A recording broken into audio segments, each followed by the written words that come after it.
It gives me great pleasure to welcome Honorable Arya Chandra, the Member of Parliament from Nepean, Ontario, to the Times of Canada office. Welcome. Thanks a lot for having me here. We are hearing a lot about you. The Hindu Heritage Month, which is in November, it has been declared in Parliament of Canada, and you were instrumental in proclaiming it and announcing it in the Parliament. What was your thought process behind it when it came to your mind to declare November as a Hindu Heritage Month? Hindu Canadians population is growing in Canada. During the last 10 years, the number of Hindu Canadians have grown by almost 100%. We are 830,000 strong, forming about 2.3% of Canada's population. Hindus, we have come from different parts of the world, every single country in South Asia, Afghanistan, Pakistan, India, Nepal, Bangladesh, Sri Lanka, and several countries in Africa, Mauritius, South Africa, Kenya, Tanzania, and other countries. And from Caribbean countries like Guyana, Trinidad, Fiji Islands. So we have come from different parts of the world. And our number is growing, and Hindu Canadians is one of the best ethnic communities in Canada in terms of education, in terms of their economic success, and in terms of the contribution Hindu Canadians are making to the socio-economic development of Canada and to adding to its rich multicultural fabric.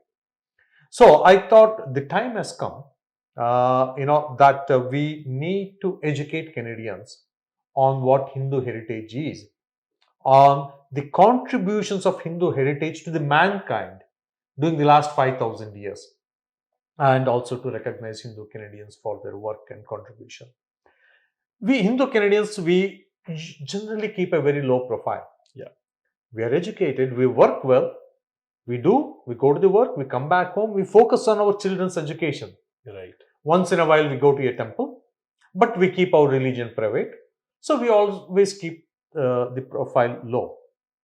But I thought that it is time for us to start educating Canadians. One example I can give is early this year, there was a bill in the parliament to ban the Nazi symbol of hatred and calling it swastika.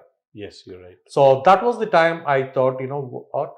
This is time to stop being silent. This is time to rise and speak about it.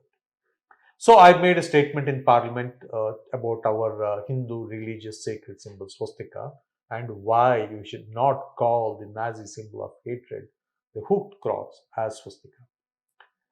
Then something very surprising thing happened. Several MPs came to me and said, Chandra, it was your mistake. I said, what? You should have educated us. Yes. Right? So then it fully realized upon me that it is our duty as Hindu Canadians to educate fellow Canadians what Hinduism is, what Hindu heritage is. So these are the kind of things that I've been thinking about Hindu Heritage Month for quite some time. In fact, I hosted the Hindu Heritage Day on the Parliament Hill in 2018. So all these things converged for me to present my private members motion. Great. According to you, said that the Hindus are giving a lot of contribution to the Canada. Now this is the time they should educate others, the mainstream community, other community, because Canada is a diverse country and a lot of people that doesn't know about other culture, about the languages and the religion and costumes and so on. So, what are the steps you think that Hindu Canadians should take on ongoing basis so they can educate others and so that they can understand and moreover they can celebrate each other's culture? Absolutely. People keep telling, what is that we have to do at the national level? What is that we need to do to highlight this? I think I say, keep it very simple. Just do what you can do wherever you are in Canada, whether you are in British Columbia or a place like Surrey, or you can be in a place like Mississauga in Ontario. Be effective there. Educate what Hindu culture is, what Hindu heritage is to the local school boards, to the local elected officials, city councillors, or the provincial representatives, or the federal representatives. Take one thing at a time. For example, we can take educating about swastika. When we take that one single issue and do the process of educating Canadians about what swastika is. That process allows you to highlight about Hinduism, and Hindu heritage. So, all we can do is locally take one or two things and work on that. Exactly. I mean, in a normal constituency, so you are basically recommending that Hindus should talk to people around them, talk to their MPs and MLAs. Correct. At their workplace, they should also talk when it comes to their festivals, Correct. prominent festivals at least, so that others are they are aware when it comes to Diwali. If someone is wearing Indian costume, so it means there is a festival going on. Absolutely. In fact, I hosted the Diwali event parliament till this past October. People flew in from Calgary. People drove from 15 different places to attend it. Right? One of the MPs who attended, she did not know what to say. She told me, "Shall I come and greet as Waheguru Ji Ka Khalsa, Waheguru Ji Ka Fateh?" Mm. I said, "That's a good thing, but that is usually done when we visit the Gurudwara." Gurdwaras.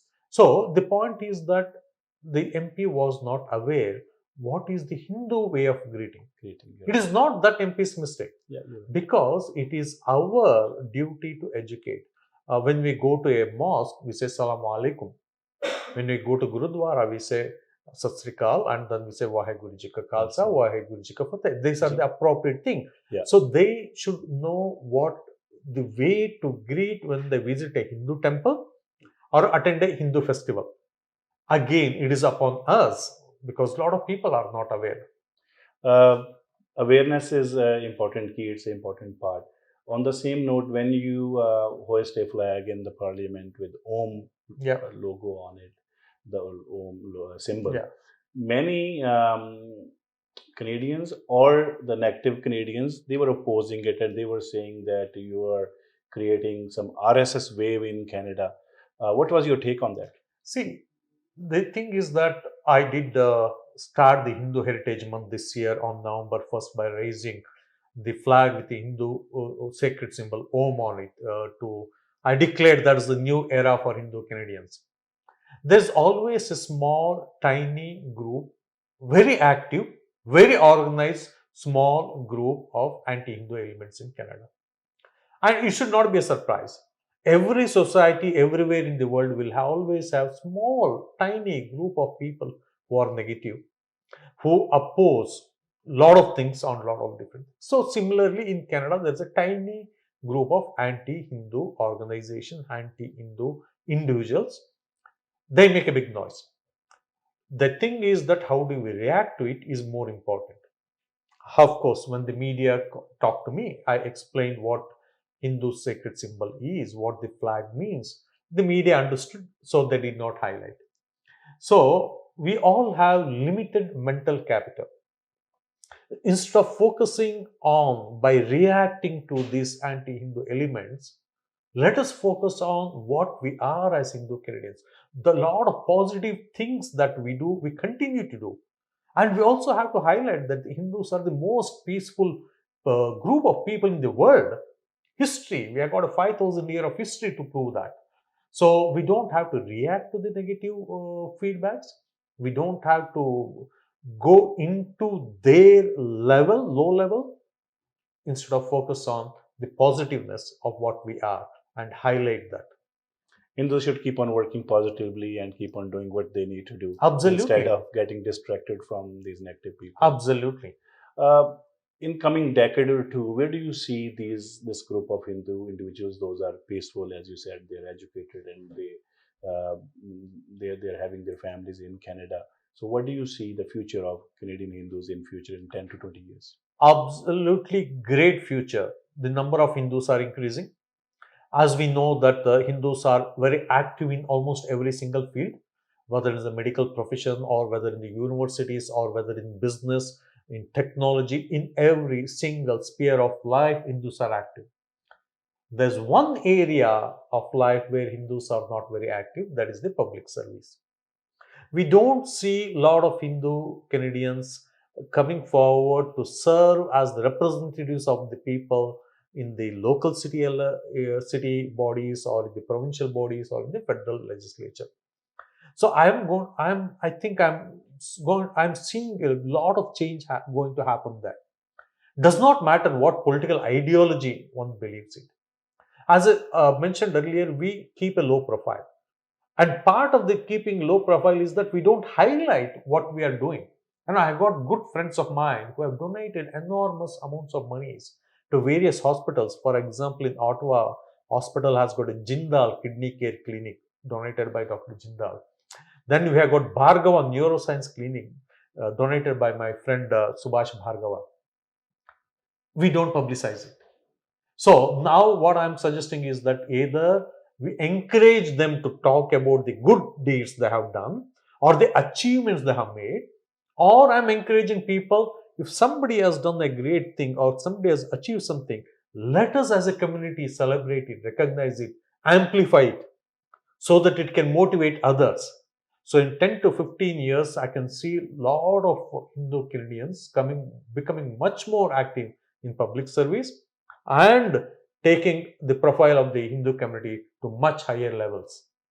That sounds great. And at the end, I would like to know what is your advice to the Hindu Canadians, what to do in the mainstream community, how do they definitely promote their Hinduism as well, but they have to also adopt other cultures, other religions, their way of living, their way of talking, and so on. So, what is your advice to the Canadian Hindus? So, we should stay what we are, the peaceful, as you said earlier.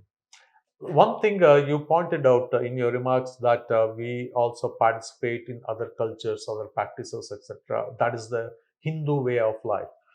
Because Hinduism, though it's 5,000 years old, it is still alive and it is still growing and it is still changing. One of the beauty of that is that whichever part of the world we go, we adapt to the local society. We give from our Hindu heritage. We also take from the local surroundings. Other days in the parliament at the debate, somebody was asking, I told them, if you go to many Hindu Canadian homes during Christmas time, you can see a Christmas tree lighted. That does not mean that we are practicing Christianity, but we are in fact participating in the local culture, local tradition. Exactly. My advice is that all things that we are doing is good, positive, but we need to highlight it.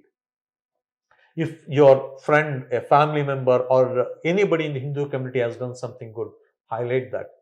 Also, put forward some part of your time for public service, either you on your own or in support of others. Make what you do informally, make it much more formal. That's all I'm asking. All right. At the end, what are your priorities in your own constituency, or what are the challenges you have in your own constituency that you want to work on and then solve them, improve? See, as a Canadian, I entered politics with three main objectives. One, affordable housing for all. Then, secure retirement income for all. And the third, for the future generation. As we know, the economy, global economy is going towards a knowledge-based economy. I want to ensure Canada should be at the forefront of this knowledge-based economy so that the wealth we have, the prosperity we have, continue to be available for the future generations. I am glad that we have achieved quite a bit on the affordable housing. We have put our money where our mouth is. We have $55 billion national housing strategy. If somebody asks me about affordable housing, I ask them, where is the proposal? Money is there, bring forward the proposal. Retirement income. 11 million working Canadians don't have workplace pension plan. When CPP was first designed, it was supposed to cater to bulk of retirement income, but 25% of the retirement income, with bulk of the retirement income supposed to come from workplace pension plan, which has disappeared now. So we have already reformed CPP and we are still working on that. And the knowledge-based economy, I'm a big proponent of the new technologies, the new areas of growth for Canada and Canadians, so that the prosperity we have is also available for our future generation.